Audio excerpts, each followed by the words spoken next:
আমাকে অনেক ভোগান্তি ভুগিয়েছে। হ্যাঁ, আমার লাইফে ইন্টারেস্টিং কিছু নেই দেখানো। Hello everyone, welcome back to my channel. তো সকালবেলায় ঘুম থেকে উঠতে একদম বিরক্ত লাগছিল, আর তার মধ্যে ঠান্ডার সময় আমার তো ঘুমই ভাঙছিল না। আসো বাবা, উঠে পড়েছে। এই যে বলো গুড মর্নিং, বলো গুড মর্নিং, বলো তো গুড মর্নিং। এই যে সকাল সকাল মহারাজ উঠে গেছেন, আর উঠেই মানে আমাকে চাই আর কি। ঘুম থেকে উঠে কাউকে না দেখতে পেলে ব্যাস কান্না শুরু। আর আমিও আজকে একটু তাড়াতাড়ি উঠে গেছি, অন্যদিন একটু লেট করে উঠি, আজকে একটু তাড়াতাড়ি উঠেছি। হাজব্যান্ড ডিউটি যাচ্ছে, ও বসে দেখো ওকে চেয়ারটাই বসিয়ে দিয়েছি। এই যে এই বইগুলো কিনেছি আমি অ্যামাজন থেকে, বেশ ভালো বইগুলো। আর এখন আমি একটু আস্তে আস্তে ভয়েস ওভার দিচ্ছি, কারণ ও এখন আমার পাশেই ঘুমাচ্ছে আর কি, সেই জন্য।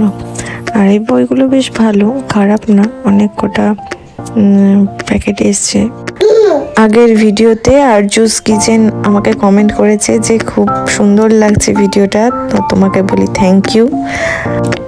আর গৌরব গীতা স্টোরি দিদিভাই আমাকে কমেন্ট করেছে যে খুব সুন্দর লাগছে দিদিভাই, এগিয়ে যাও। তো তোমাকে আমি অসংখ্য ধন্যবাদ জানাই সুন্দর কমেন্ট করার জন্য। তোমরা এভাবেই আমাকে কমেন্ট করো, তাহলে আমি আরও ভিডিও বানানোর মোটিভেশন পাবো। তো সকালের ব্রেকফাস্ট হচ্ছে এটাই আমার। তো আজকে আমি লাঞ্চে করবো সয়াবিনের তরকারি আর মুগ ডাল। তো কেমন করে রান্না করছি রেসিপিটা তোমার সাথে শেয়ার করবো। তো তোমরা এই ভিডিওটা দেখতে থাকো, আর ভিডিওগুলো কেমন লাগছে আমাকে অবশ্যই কমেন্টে জানাবেন যে কেমন লাগছে। হ্যাঁ, আমার লাইফে ইন্টারেস্টিং কিছু নেই দেখানো, বাট সবার লাইফ তো ইন্টারেস্টিং হয় না। ইন্টারেস্টিং করে নিতে হয়, বোরিং লাইফও ইন্টারেস্টিং হয়ে যায়। তো ও এখন খেলছে, তো এই সময় আমি টিফিনটা করে আমি রান্নাটা করে তারপরে আমি স্নানে যাব। আর চলো দেখতে থাকো ভিডিওটা, কেমন লাগছে আমাকে অবশ্যই জানাবে ভিডিওটাতে, মানে কেমন লাগছে ভিডিওগুলো অবশ্যই আমাকে কমেন্টে। আজকে সয়াবিনের তরকারি করব, ডাল করব, বাট ফ্রিজ থেকে বের করে দেখলাম এই ব্রোকলিটা অনেক দিনকার আছে, একটু হলুদ হলুদ হয়ে যাচ্ছে। তো ভাবছি যে আজকে ব্রোকলির সবজি করব, আলু দিয়ে ব্রোকলি দিয়ে, শিম ভর্তা করব, করলা ভাজা করব, আর দেখি যদি সময় থাকে তাহলে মুগ ডালটা করব। মুগ ডালটা খেতে চেয়েছেও, তো মেনু একদম চেঞ্জ হয়ে গেল। তো দেখো, আগে আমি এগুলো কেটে নিই, তারপরে আমি একদম ডাইরেক্ট রান্নাটা বসাবো।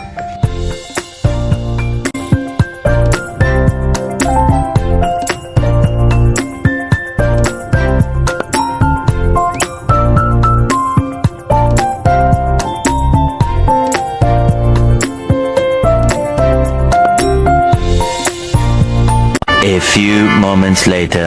তো লাঞ্চে তো বেশি কিছু করব না, বললামই তো, করলা ভাজা, আলু ব্রোকলি দিয়ে একটা সবজি, আর মুগের ডাল, আর শিম ভর্তা করব। রেসিপিটা তোমাদের সাথে আমি শেয়ার করছি। তো এখানে করলা ভাজাটা আমি আগে ভেজে তুলে রেখেছি, আর এখানে শিমটাকে সেদ্ধ করতে দিয়েছিলাম কড়াইয়ে, শিমটা ভালোভাবে সেদ্ধ হয়ে গেছে। আর এদিকে আমি আলু ব্রোকলি সবজির জন্য আলুগুলো ভেজে তুলে রেখেছি, ব্রোকলিটাকে একটু সেদ্ধ করে নিয়েছি। তারপরে তেলে গোটা গরম মশলা, তেজপাতা আর ফোড়ন দিয়ে পেঁয়াজ দিয়ে দিয়েছি। পেঁয়াজটা ভালোভাবে ভাজা হয়ে গেলে আমি এখানে মশলার জন্য আদা রসুনের পেস্ট ইউজ করেছি, আর জিরে গুঁড়ো, ধনে গুঁড়ো, লবণ, হলুদ যা যা লাগে সবগুলো দিয়ে ভালো করে এটা মশলাটা কষিয়ে নিচ্ছি। তারপরে আলু আর ব্রোকলি দিয়ে দিয়েছি, মটরশুঁটিও দিয়ে দিয়েছিলাম, তারপরে জল দিয়ে দিয়েছিলাম। ভালো করে সেদ্ধ হয়ে গেলে ম্যাগি মশলা দিয়ে এটাকে নামিয়ে নিতে হবে। খুব টেস্টি লাগে খেতে, তোমরা একবার এরকমভাবে বাড়িতে বানিয়ে খেতে পারো, খুব সুন্দর। আর ব্রোকলি খাওয়া স্বাস্থ্যের পক্ষেও খুব ভালো। আর এদিকে আমার ডালটাও হয়ে গেছে, মুগের ডালটা খুব একটা ভালো হয়নি। আমার তো ভেজ ডালটা খেতে ভালো লাগে, কিন্তু বললো যে না ভেজ ডাল করবে না, শুধু ডাল করো। তো এখানে শিম ভর্তা বানানোর জন্য শিমটাকে ভালোভাবে সেদ্ধ করে নিয়েছিলাম অল্প জল দিয়ে, আর একভাবেই সেদ্ধ করে নিতে হবে, জলটা শুকিয়ে যাবে সেদ্ধ হতে হতে। এই যে শিমটা ভালোভাবে সেদ্ধ হয়ে গেছে, এবার মিক্সিতে ঘুরিয়ে নিয়েছি, কারণ আমার শিলবাটা নেই। তো আমি মিক্সিতে ঘুরিয়ে নিয়েছি, এটা পেস্ট হয়ে গেছে। তারপরে কড়াইয়ে তেল দিয়ে দিয়েছি, একটু বেশি পরিমাণে তেল দিতে হবে, আমি পরে তেল অ্যাড করেছিলাম। আর এখানে আমি ফোড়নের জন্য কালো জিরে, পেঁয়াজ, কালো জিরেটা ফোড়ন দিয়েছি, আর তারপরে পেঁয়াজ দিয়েছি, লঙ্কা কুচি দিয়েছি। ভালো করে এটাকে নেড়ে চেড়ে ফ্রাই করে নিতে হবে। তারপরে এখানে বেশি কিছু লাগবে না, শুধু রসুন বাটা দিলেই হবে। আর যদি রসুন বাটা না থাকে নর্মাল রসুন কুচি করে দিলেও হবে। আর আমি এখানে টমেটোটা দিইনি, টমেটোটা তোমরা দেবে, খেতে খুবই ভালো লাগে। টমেটো কুচি দিলে ভালো লাগে, টেস্টটা ভালো আসে। ভালো করে মশলা দিয়ে নাড়িয়ে চাড়িয়ে কষিয়ে নিব। তারপরে এখানে যে শিম ভর্তা, মানে শিমটা যেটা বেটে রেখেছিলাম সেটা দিয়ে দেবো, আর সেটা দিয়ে ভালো করে কষিয়ে নিতে হবে। যখন কড়াইয়ের গা থেকে উঠে যাবে তখন মানে বুঝতে হবে যে এটা হয়ে গেছে।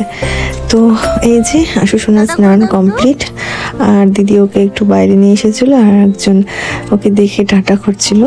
এদিকে আমার স্নানও কমপ্লিট হয়ে গেছে, আর আমি এখানে স্টিক্সের এই সিরামটা ইউজ করছি। এই সিরামটা খুবই ভালো, মানে কন্ডিশনার না দিলে আমি এই সিরামটা শুধু দিলেই আমার কাজ চলে যায়।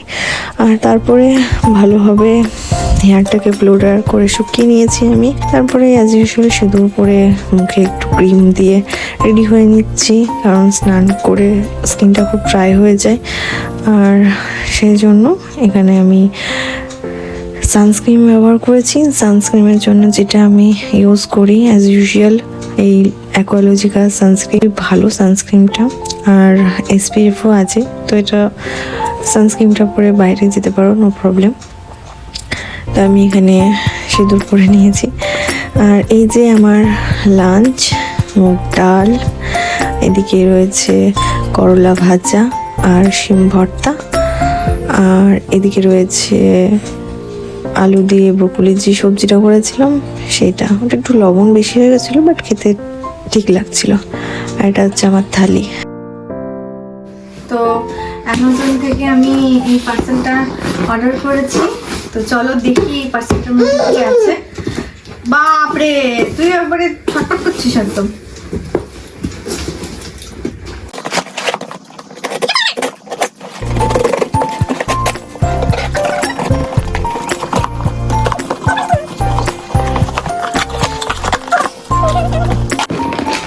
আশুর জন্য নিয়েছি এই বইটা, আর এই 3টে ওয়াইপ নিয়েছি। আর এই বই আমি অনেক দিন ভিডিও দেখেছিলাম বাচ্চাদের, ছোট ছোট বেশ কিউট বইগুলো বেশ ভালো লাগে আমার। তো এই বইটা অর্ডার দিয়েছি আশুর জন্য। এতে অনেক রকম আছে, মানে নাম্বার আছে, কালার আছে, অ্যানিমালস আছে, অনেক রকমই আছে, বেশ ছোট ছোট কিউট কিউট। দেখাচ্ছি তোমাদেরকে। এই যে এখান থেকে একটা একটা করে ওপেন হবে। এই যে এরকম ছোট ছোট বইগুলো বেশ কিউট, এরকম অনেক আছে। তো এটা হচ্ছে ফ্রুটসের আছে, এটা ভেজিটেবলের আছে। আর এটা এই যে ট্রান্সপোর্ট, মানে বাইক টাইক গাড়ি এগুলো আছে। আর এই যে কালার্সের আছে, অনেক রকম আছে। তো আমি এটা খুলে দেখাচ্ছি। এই যে খুব সুন্দর, আমার তো খুব ভালো লাগে এগুলো। মানে পুরো ছবি দেওয়া আছে, আর তার সাথে মানে এটা কি সেগুলো লেখা আছে। এই যে জানি না ও করবে কিনা, তো আমার এগুলো বেশ ভালো লাগে বলে আমি এটা অর্ডার করেছি। তো দেখা যাক। এটা হচ্ছে আমি অ্যামাজন থেকেই নিয়েছিলাম, গ্রেনারিওর একটা মাইক নিয়েছিলাম ওয়্যারলেস। তো মাইকটা আমাকে অনেক ভোগান্তি ভুগিয়েছে। তো শেষমেশ একটা রিপ্লেসমেন্ট দেওয়ার পরে এই একটা মাইক এসেছে। দেখাচ্ছি তোমাদেরকে, বলবো কোন ধার দিয়ে।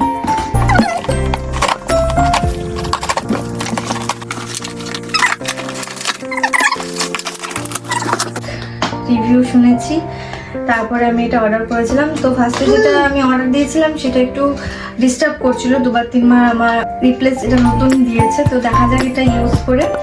আর এটার সাউন্ড কোয়ালিটি কেমন আমি দেখেছি, এটা সাউন্ড কোয়ালিটি খুবই ভালো। আর নেক্সট ভিডিওগুলোতে তোমরা দেখতেই পাবে যখন আমি এটা ইউজ করবো যেটা সাউন্ড কোয়ালিটি কেমন। তবু আমি তোমাদেরকে একবার এর রিভিউ দিচ্ছি।